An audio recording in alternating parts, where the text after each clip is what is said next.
c'est tous les jours de manche. Salut Exactement. Arnaud. Bonjour à tous. Alors, si vous prenez votre petit déjeuner en nous écoutant, peut-être que vous mangez de la poudre d'insectes dans vos tartines. Ah non. Sans le savoir. Oui. Vous avez peut-être su ça, Oui. que la Commission européenne a autorisé la mise sur le marché de la poudre de verre de farine et on a le droit de la mettre dans des plats. Alors, c'est les gros verres blancs de Koh-Lanta. Hein. On les congèle, Dégueu. on les trempe dans du cacao, on les dépiote. Ça fait des chocs à pic. Alors, c'est riche en protéines, c'est riche en nutriments, c'est facile à produire et le Parlement européen a validé. Ça met des gens en colère. Hein. J'ai croisé Jordan Bardella dans les couloirs qui me disait « Si j'étais député européen, ça se passerait pas comme ça ».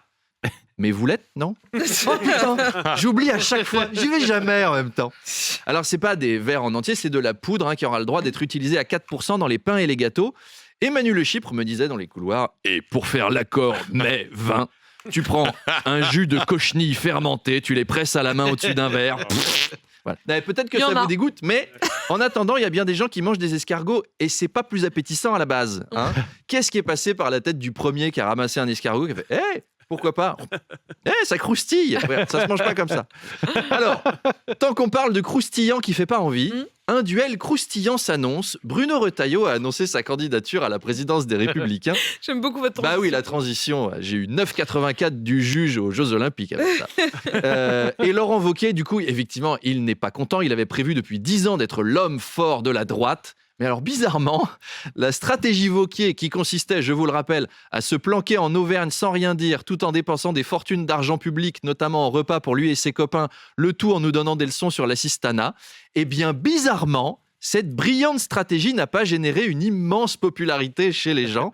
Et le chantier à la tête de LR est immense.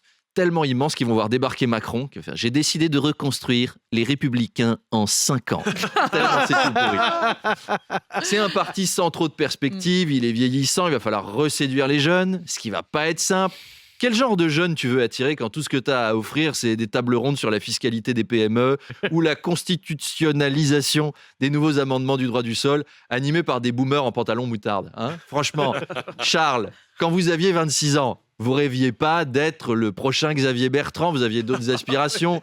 Mathieu Béliard jeune, vous vouliez pas être le Alain Juppé américain. C'est, Hello, I am Mathieu. I am American. I love California. California girls. All the single ladies. All the single ladies. All the... Whoa, oh, oh, oh, oh, oh. Je suis sûr que Manu Le Chypre, il avait d'autres rêves que d'être le nouvel Alain Madelin. Non, remarque, c'est pas un bon exemple. Non, pas un bon exemple. Pas un bon exemple. Pas un bon exemple. Cyril Hanouna, tiens, réfléchirait sérieusement à être candidat à la présidentielle de 2027 après la fermeture de C8. Eh oui. Et si on laissait C8 ouvert, finalement, hein, ce serait peut-être pas une mauvaise idée. Alors pour l'instant, Cyril Hanouna, c'est pas de parti, pas d'adhérent et un gars un peu tout seul à croire en lui. On a déjà Nicolas Dupont-Aignan pour ça. On va peut-être avoir un doublon. Le magazine Le Point révèle même des mesures qu'envisagerait Cyril Hanouna. Alors, remplacer le Sénat par une assemblée de citoyens tirés au sort, payer les salariés en brut et plus en net, et après on cotise à ce qu'on veut, expulser les OQTF, mais régulariser les étrangers en situation irrégulière qui travaillent et qui cotisent, et bien sûr, péter la gueule à Louis Boyard. On se refait pas, ça bouge pas. S'il est président, si ça se trouve, en 2039, il y aura des lieux à son nom. On ira en vacances en prenant l'avion à l'aéroport Orly-Hanouna. L'élite fera ses études au lycée Gilles Verdez, dans l'école polytechnique Jordan Deluxe, avant d'intégrer l'Académie française Affida Turner, on ne sait pas. C'est étrange ce monde, hein. Présentateur de TPMP et président, c'est quand même pas le même métier à la base. C'est très différent. On n'imagine pas Hanouna président comme on n'imagine pas Charles de Gaulle présenter TPMP. Je suis désolé. Salut mes petites beautés. Salut les chéris. On va vivre une grosse darka ce soir, moi je vous le dis. Et autour de la table, il y aura ma copine Mireille Mathieu. Je l'adore, je la kiffe. Elle va te faire un lap dance de ouf malade sur Maurice Couve de Murville avec Alain Perfit, les chéris. Et on va mettre des nouilles dans le slip de Pompidou, de Giorgio Pompidou. You got a Pompidou. Il va être en rachera, Giorgio Pompidou. You got a Pompidou. Allez Giorgio, allez, bonne journée. Demanche Pirate, le face-à-face. Et Salut bonjour. Arnaud. Arnaud, mon invité dans le face-à-face tout à l'heure à 8h30. Ce sera le psychologue, psychanalyste, spécialiste des questions d'addiction aux écrans, Michael Stora. Oui, c'est long comme intitulé. Hein. S'il fait une conférence avec son titre écrit sur un badge, il faut que ce soit écrit en tout petit pour qu'on lise tout. Michael Stora, donc, il est spécialiste des effets des jeux vidéo sur le comportement. On sait que le meurtrier de la jeune Louise avait perdu une partie de Fortnite avant de passer à l'acte. Alors le débat ressurgit. Les jeux vidéo rendent-ils violents ? C'est une question qui existe depuis Pong sur Atari, je crois. 2 barres, un cube. Et la question, est-ce que ça rend violent ? Tetris, c'était pareil.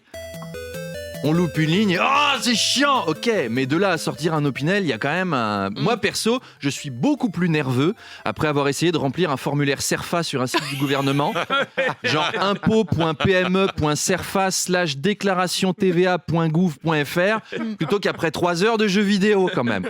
Se demander est-ce que c'est à cause de Fortnite, c'est un peu comme se demander est-ce qu'on devient plombier parce qu'on a trop joué à Super Mario ?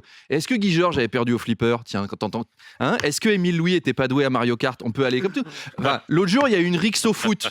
Est-ce que le foot rend violent ? J'ai un chiffre. 94% des 15-17 ans jouent aux jeux vidéo. Restez chez vous. C'est très dangereux.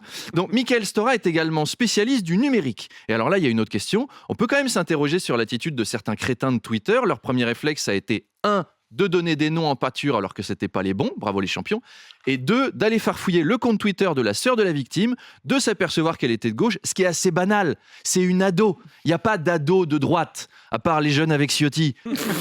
Et encore, ils sont pas jeunes en vrai, ils sont juste Ils sont déjà petits et chauves. Donc, et ils ont déduit que comme elle était de gauche, elle était un peu responsable. Alors je sais pas si les jeux vidéo et Clash of Clans et The Legend of Zelda rend con et violent, mais Twitter par contre, là on a une certitude. Allez, rendez-vous avec Michael Stora, c'est à 8h30.